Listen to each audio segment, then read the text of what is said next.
नमस्कार दोस्तों, स्वागत है आपका न्यूज वाले में। मैं रोशनी आज आपके लिए लेकर आई हूँ 10 मिनट में देश और दुनिया की 50 बड़ी खबरें जिन पर बनी रहेंगी आज सबकी नजरें।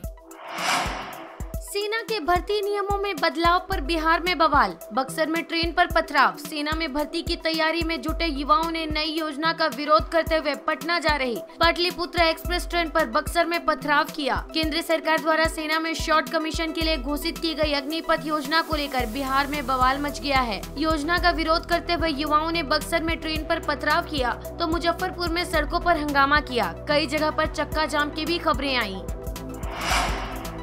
मनी लॉन्ड्रिंग केस, ईडी के सवालों से हड़बड़ाए सत्येंद्र जैन। बोले, कोरोना से चली गई मेरी याददाश्त, विश्वास का तंज ये है भारत रत्न। ईडी में मनी लॉन्ड्रिंग के दस्तावेज दिखाकर पूछे गए सवालों पर जैन ने खुद ये दावा किया। ईडी ने जैन की जमानत याचिका पर सुनवाई के दौरान दिल्ली की राउज एवेन्यू कोर्ट में ये चौंकाने वाली जानकारी दी। अग्निवीरों को अर्धसैनिक बलों और असम राइफल्स में नौकरी के लिए मिलेगी प्राथमिकता, अमित शाह का बड़ा ऐलान। अग्निपथ भर्ती योजना के तहत युवाओं को 4 साल की अवधि के लिए सेना में शामिल होने का मौका मिलेगा। 17.5 साल से 21 साल के युवा लड़के और लड़कियां इसके लिए पात्र होंगे। इसके लिए 10वीं से लेकर 12वीं तक के छात्र आवेदन कर सकेंगे। इसकी शुरुआत 90 दिन के भीतर हो जाएगी। इस योजना के तहत 4 साल पूरा करने वाले अग्निवीरों को CAPFS और असम राइफल्स में भर्ती में प्राथमिकता देने का निर्णय लिया गया है। केंद्रीय गृह मंत्रालय ने ट्वीट कर इसकी जानकारी दी है। आदित्य ठाकरे का स्वागत करने के लिए अयोध्या पहुंचे 1200 शिव सैनिक। देर रात्रि स्पेशल ट्रेन से लगभग 1200 शिव सैनिकों का दल अयोध्या स्टेशन पहुंचा। आदित्य ठाकरे बुधवार दोपहर अयोध्या पहुंचे। उन्होंने सबसे पहले इस्कॉन मंदिर में दर्शन पूजन किए, उसके बाद पत्रकारों से वार्ता की, फिर सीधे रामलला के दर्शन के लिए गए और शाम को सरयू आरती में भी शामिल हुए।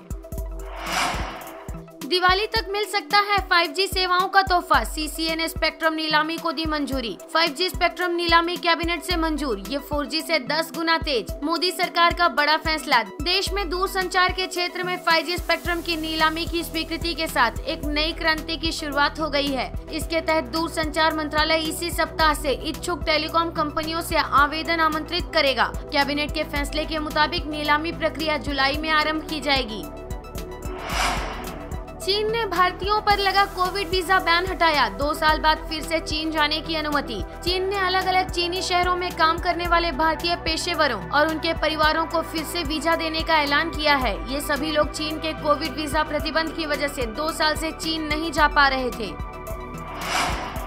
राजस्थान में संकट, डीजल पेट्रोल सप्लाई में अघोषित कटौती। प्रदेश में 1000 से ज्यादा पंप पर सूखे, 3000 पर ऐसा ही खतरा। राजस्थान में डीजल पेट्रोल सप्लाई की अघोषित कटौती से बड़ा संकट खड़ा हो सकता है। खासकर डीजल की किल्लत पेट्रोल से भी ज्यादा है। 500 पेट्रोल पंप तो बंद होने की कगार पर पहुंच चुके हैं। 1000 से ज्यादा पंप सूख चुके हैं, यानी कि इनके पास सिर्फ रिजर्व का ही तेल बचा हुआ है।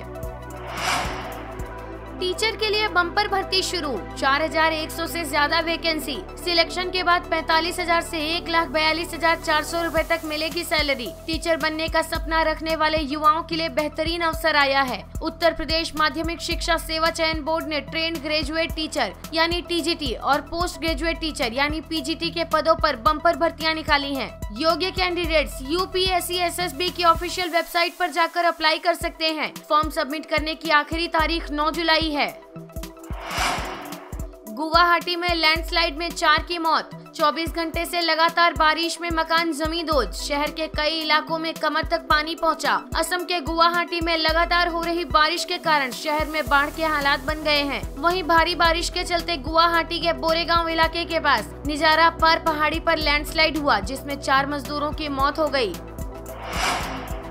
मर जाएंगे लेकिन झुकेंगे नहीं, जयपुर में पुलिस और बेरोजगारों में हुई झड़प। 4 सूत्री मांगों को लेकर कर रहे थे प्रदर्शन। राजस्थान में प्रतियोगी परीक्षाओं को लेकर विरोध लगातार बढ़ता जा रहा है। शहीद स्मारक से प्रदेश कांग्रेस मुख्यालय जन सुनवाई में जा रहे बेरोजगारों पर पुलिस के बीच झड़प हो गई, जिसके बाद बेरोजगारों को खदेड़ने के लिए पुलिस ने लाठीचार्ज कर दिया। इससे नाराज बेरोजगारों ने सरकार के खिलाफ आर पार की लड़ाई का ऐलान कर दिया है। गैंगस्टर लॉरेंस को लेकर पंजाब पहुंची पुलिस। मूसेवाला मर्डर केस में रिमांड पर लॉरेंस। बुलेट प्रूफ वैन और 50 जवानों की निगरानी में मूसेवाला मर्डर केस का आरोपी। रास्ते की हुई वीडियोग्राफी, जान को खतरा देख खरड़ से सीक्रेट लोकेशन पर शिफ्ट किया गया। नीरज चोपड़ा ने टोक्यो ओलंपिक के रिकॉर्ड को पीछे छोड़ा। नुर्मी गेम्स में 89.30 मीटर थ्रो कर बनाया नेशनल रिकॉर्ड, जीता silver medal. Olympic champion javelin throw Neeraj Chopra Tokyo games के बाद पहली बार मैदान पर उतरे। फिनलैंड में आयोजित पावो नुर्मी गेम्स में नीरज ने 89.30 मीटर थ्रो किया और पर्सनल बेस्ट देकर नेशनल रिकॉर्ड बनाया। हालांकि वे गोल्ड से चूक गए। नुपुर शर्मा को कुछ हुआ तो झेल नहीं पाओगे। आरा में हाथ में टॉर्च और भगवा झंडा लेकर रात भर झूमे हिंदू युवा। पैगंबर मोहम्मद पर नुपुर शर्मा के विवादित बयान पर उठा विवाद थमने का नाम नहीं ले रहा है। इसी बीच लोग उनके सपोर्ट और विरोध में उतर रहे हैं। ऐसा ही मामला आरा से सामने आया है, जहां हिंदू संगठनों ने सभा कर उनके प्रति अपनी एकजुटता दिखाई। आरा के रमना मैदान में विश्व हिंदू परिषद, बजरंग दल और एबीवीपी के लोगों ने संयुक्त रूप से समर्थन में सभा की। यहाँ नेताओं ने कहा, कोई भी नुपुर शर्मा का बाल भी बांका नहीं कर सकता। अगर नुपुर शर्मा को कुछ भी होता है तो 100 करोड़ लोगों को तुम झेल नहीं पाओगे। साथ ही उन्होंने धमकी दी, अगर तुम हिंदुओं को छेड़ोगे तो तुम्हें कोई नहीं बचाएगा। सभा के दौरान हिंदू संगठनों के लोग टॉर्च और भगवा झंडा लेकर रात भर झूमते नजर आए। बीच बीच में जय श्री राम के नारे भी लगते रहे। इस दौरान हनुमान चालीसा का पाठ भी किया गया। साथ ही समर्थन रैली भी निकाली गयी।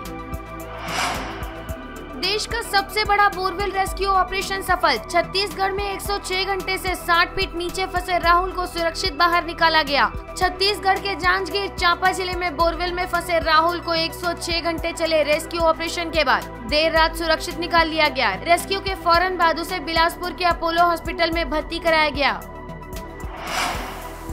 10 लाख सरकारी नौकरियों का पूरा रोड मैप। 77 डिपार्टमेंट में 8,67,000 पद खाली। रेलवे, डिफेंस और डाक विभाग में होगी सबसे ज्यादा भर्तियां। पीएम नरेंद्र मोदी ने सभी डिपार्टमेंट और मंत्रालय के ह्यूमन रिसोर्स की समीक्षा की और निर्देश दिया कि सरकार अगले 1.5 साल में 10 लाख पदों पर मिशन मोड में लोगों की भर्ती करे। गृह मंत्रालय के प्रवक्ता ने कहा कि वैकेंसी भरने के लिए काम शुरू कर दिया गया है। सरकारी रिपोर्ट के मुताबिक सबसे ज्यादा खाली पद डिफेंस, रेलवे, होम अफेयर्स, डाक और रेवेन्यू डिपार्टमेंट में है। यानी अगले 1.5 सालों में सबसे ज्यादा भर्ती भी इन्हीं विभागों में होगी। एयरलाइंस पर डीजीसीए की सख्ती। वैलिड टिकट तो सीट नहीं होने का बहाना नहीं चलेगा। पैसेंजर को देना होगा 20,000 तक मुआवजा। पैसेंजर के पास वैलिड टिकट होने के बावजूद एयर इंडिया ने पैसेंजर को फ्लाइट में सफर करने से मना कर दिया। पैसेंजर के पास वैलिड बोर्डिंग पास होने के बाद भी मुआवजा नहीं देने पर उस पर डीजीसीए ने 10 लाख का जुर्माना लगाया है। एसबीआई ने एमसीएलआर में इजाफा कर दिया तगड़ा झटका। महंगे होंगे वाहन और होम लोन। देश के सबसे बड़े बैंक और ऋणदाता एसबीआई ने अपनी जमा और उधार दरों में वृद्धि की है। एसबीआई ने ये फैसला पिछले सप्ताह रिजर्व बैंक की रेपो दर में वृद्धि के बाद किया है। एसबीआई ने एमसीएलआर यानी marginal cost of lending rate को 0.20% तक बढ़ा दिया है। बढ़ी हुई दरें 15 जून से लागू हो चुकी। योगी सरकार का बड़ा तोहफा। परिवार के अंदर सिर्फ 6,000 में property gift deed. Uttar Pradesh में अब ब्लड रिलेशन में होने वाली रजिस्ट्री पर कोई भी स्टाम्प शुल्क नहीं देना होगा। मात्र 5,000 के स्टाम्प पर रजिस्ट्री होगी और 1,000 प्रोसेसिंग फीस लगेगी। योगी सरकार ने कैबिनेट से इस प्रस्ताव को पास कर दिया है। सीएनजी व्हीकल चलाने वालों की बल्ले बल्ले। Energy distribution startup the fuel delivery ने मुंबई में महानगर गैस लिमिटेड के साथ एक समझौता किया है। इस समझौते के तहत अब आपको एक कॉल पर सीएनजी अपने घर पर मिल जाएगी। जी हां, देश की आर्थिक राजधानी मुंबई में जल्दी लोगों को अपने दरवाजे पर सीएनजी मिल सकेगी, जिसके तहत शहर में मोबाइल सीएनजी स्टेशन की स्थापना की जाएगी। सर्वाइकल कैंसर की पहली स्वदेशी वैक्सीन जल्द लॉन्च। एसईसी की बैठक में चर्चा। सीरम इंस्टीट्यूट ऑफ इंडिया द्वारा सर्वाइकल कैंसर के खिलाफ स्वदेश में विकसित पहली QHPV वैक्सीन पर बुधवार को सब्जेक्ट एक्सपर्ट कमेटी चर्चा करेगी। गर्भाशय यानी सर्वाइकल कैंसर महिलाओं में होने वाला दूसरा सबसे बड़ा कैंसर है। ऐसे में सीरम इंस्टीट्यूट ऑफ इंडिया ने इसके खिलाफ पहली स्वदेशी वैक्सीन इजाद की है। इसको मंजूरी के लिए drug controller general of India के पास भेजा गया है। कांग्रेसियों ने ईडी ऑफिस के बाहर की आगजनी। प्रदर्शन के दौरान कई कार्यकर्ता हिरासत में। नेशनल हेराल्ड केस में पूछताछ के लिए लगातार तीसरे दिन राहुल गांधी प्रवर्तन निदेशालय ऑफिस पहुंचे। उनसे पूछताछ के विरोध में पार्टी नेता और कार्यकर्ताओं ने सड़कों पर प्रदर्शन किया। कई महिला कार्यकर्ता पुलिस से भिड़ गयी। पुलिस ने इन्हें हिरासत में ले लिया। वहीं कांग्रेस कार्यालय में पुलिस की एंट्री पर कार्यकर्ताओं ने टायर जलाकर अपना गुस्सा दिखाया। वीडियो पसंद आया हो तो लाइक, शेयर और सब्सक्राइब करना ना भूलें।